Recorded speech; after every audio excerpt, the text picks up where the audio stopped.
feel a very strong connection with you guys.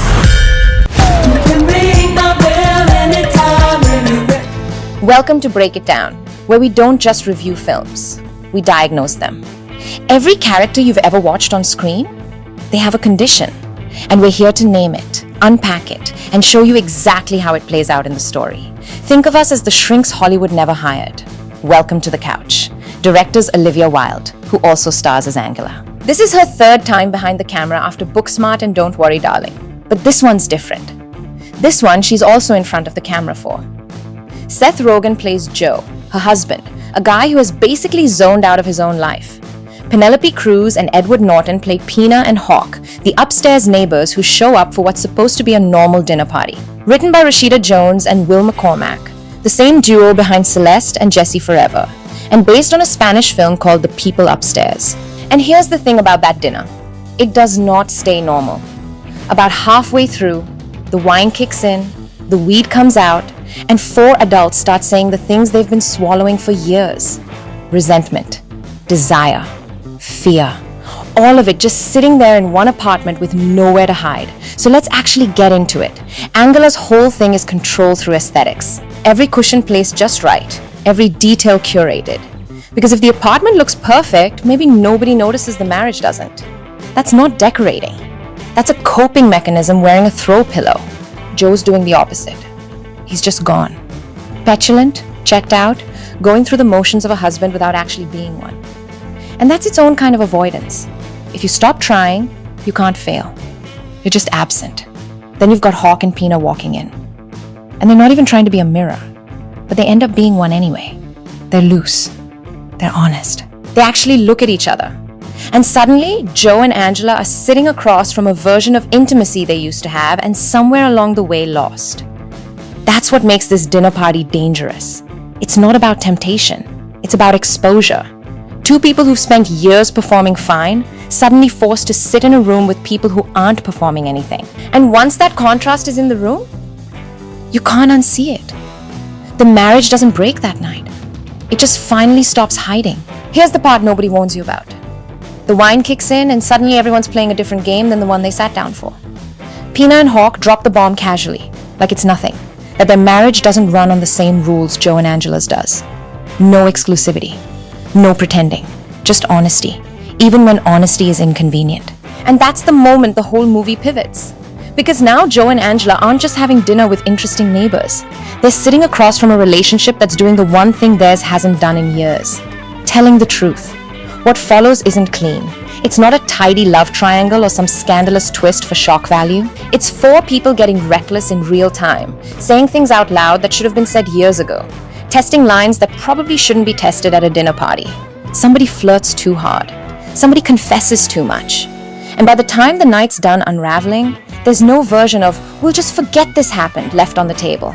Joe and Angela go to bed that night having learned more about their marriage in 4 hours than they had in 4 years. Whether that's a gift or a death sentence is kind of the whole point. Now here's where it gets interesting. The morning after hits different. Because the thing about a night like that, it doesn't stay contained. Joe and Angela wake up and they have to actually live in the wreckage of what got said.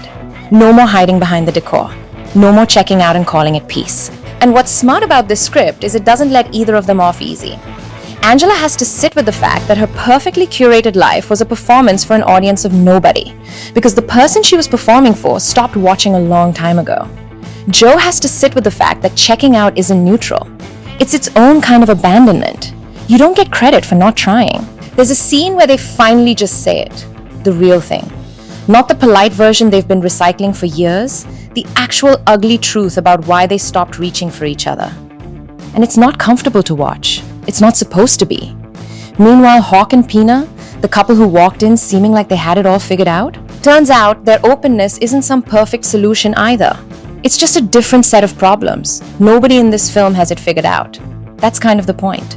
Now here's the part that actually gets me. By the end of the night, Pina asks for her casserole dish back. And just like that, her and Hawk are gone. No big speech. No dramatic exit.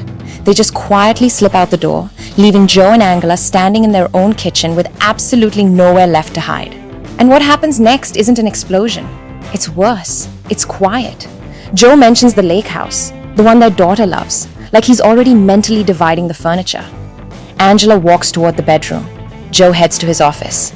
Two people who built an entire life together, retreating to separate rooms like strangers who happen to share an address. But then, Joe sits down at the piano. The same instrument he hasn't touched in who knows how long, the one connected to the version of himself he gave up on. And he starts playing. And Angela comes back. She sits next to him on the bench. She doesn't say anything. She just watches him play with tears in her eyes and rests her head on his shoulder. Is that reconciliation? Is that goodbye? The movie genuinely doesn't tell you. And honestly, that ambiguity is the smartest choice in the whole film. Here's my honest take on the verdict. This film is not a tidy love story, and it's not a cautionary tale either. It refuses to hand you a bow at the end, and I actually respect that more than I expected to. Because real marriages don't resolve in 2 hours. They just hit moments, quiet ones, where you either reach for the other person or you don't. What gets me is that the most intimate moment in this entire film isn't the dinner party, isn't the affair-adjacent tension with Pina and Hawk. It's two people sitting at a piano, not saying a single word. That's the whole thesis of the movie. Intimacy was never about the big gesture. It was always about whether you show up, whether you play the song instead of staying silent in separate rooms. Is the film a little messy in spots? Sure. The score gets a bit loud where the dialogue should be doing the heavy lifting. Some of the emotional turns hit faster than they're earned. But underneath all of that noise, this is one of the sharpest, most uncomfortable, most honest portraits of long-term love I've seen come out in a while. So yes, performance review. Emotional avoidance, fully diagnosed. The condition isn't cured, but for the first time all movie, somebody finally played the right note. Let's dig into Pina, because everyone's going to talk about Joe and Angela, but Pina is the one the movie quietly respects the most. She's a psychotherapist and a sexologist, and on paper, that's a setup for a stereotype, the sultry European who exists to seduce the boring American couple. But the film doesn't let her be that. She's the only adult in the room all night. Think about what she actually does. She's the one who reads the resentment between Joe and Angela and says, "Not tonight." She's the one who restructures the entire evening so nobody gets hurt by something they're not ready for. That's not seduction. That's care. She walks into a house full of repression, and instead of exploiting it for a punchline or a twist, she protects two strangers from themselves. And that's the real diagnosis hiding inside this film. Pina and Hawk aren't the cautionary tale. They're not the chaos that ruins a marriage. They're actually the healthiest people in the apartment. Open, honest, communicative, completely undone by jealousy or shame. Which means the real condition this movie's exposing isn't about non-monogamy or temptation at all. It's about how terrifying honesty is when you've spent years avoiding it.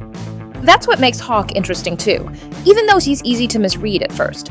Edward Norton plays him doing this thing where charm and smarm sit right next to each other, and you genuinely can't tell which one you're watching for a while. He lays the compliments on thick. He's a little too sensitive in that performative wellness guy way, and your instinct is to distrust him. But here's the twist the film pulls.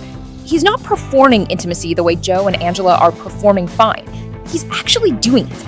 The affection between him and Pina isn't a show for the neighbors. It's just how they operate. Which means everything that initially reads as smarmy is actually just a guy who's comfortable being earnest out loud, something Joe hasn't done in front of his own wife in years. And that's the gut punch buried in this whole movie. Joe and Angela spend the entire runtime almost envious of a couple who has problems too. Hawk and Pina aren't perfect, but they handle conflict with honesty instead of silence. They communicate instead of decorating around it. The film isn't saying open marriages are the answer. It's saying communication is. The structure was never the point. The honesty was. That's the real condition we're diagnosing today. Not jealousy, not temptation. Avoidance, dressed up as peace.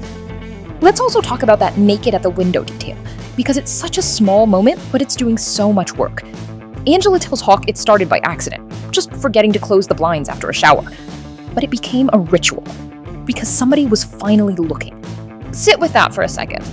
A woman who spent the entire film fussing over decor, over what the apartment says about her, over whether the cushions are placed right, has been quietly performing for a stranger's window because her own husband stopped seeing her years ago. That's not vanity. That's starvation. She wasn't looking for an audience. She was looking for proof she still existed to somebody. And when Joe hears this, his reaction isn't jealousy exactly. It's worse. It's the realization that his wife found a way to be seen that didn't involve him at all. That she built an entire secret intimacy around the absence he created. You can be married to somebody for 20 years and still manage to make them invisible. That's the quiet horror this film keeps circling back to. Not affairs, not strangers, just the slow erosion of being noticed by the one person who's supposed to notice you. That's why the piano scene lands so hard at the end. It's the first time in the whole movie someone actually looks and stays. So that's The Invite. Diagnosis complete. Emotional avoidance through performance. Two people who forgot how to actually see each other until a wild dinner party forced them to. Messy in places, sure. The score gets a little loud, a couple beats move faster than they're earned. But emotionally, this thing is sharp. It's honest, in a way most relationship movies chicken out of being. If you've ever caught yourself decorating around a problem instead of talking about it, or going quiet instead of showing up, this one's gonna sit with you a little longer than you expect. That's it for today's session. If this diagnosis hit different, drop a comment and tell me which character you'd actually want on the couch next. Hit subscribe if you want more of these breakdowns. We've got new ones dropping all the time. And hey, if you know somebody whose marriage could use a little Joe and Angela energy check, send them this video. It might start a conversation. Until next time, I'm still on the couch, taking notes. See you in the next one.